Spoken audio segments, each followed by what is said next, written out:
屋企一出門咧就係青茂口岸啦。嗱，今日我哋睇呢個單位咧真係近到離晒譜啊！粵海國際花園喺屋企陽台咧仲可以睇到青茂口岸啦，同埋澳門個方向添啊！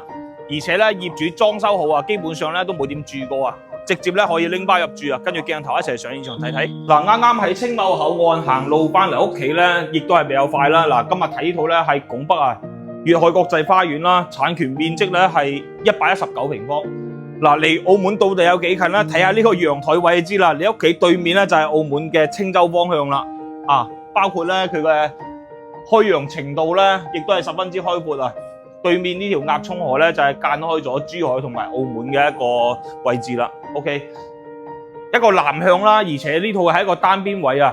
嗱，業主咧係重新將呢套樓執過下噶啦，基本上咧係有嗰個9成新嘅，要求唔高咧，直接拎包入住。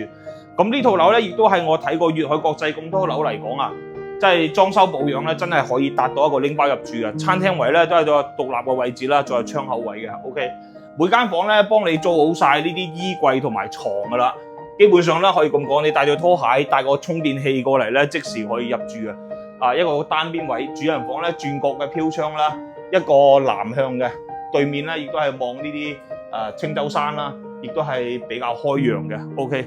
主人房都係兩面採光，衣櫃全部做好晒。嗱，洗手間咧空間特別大嘅。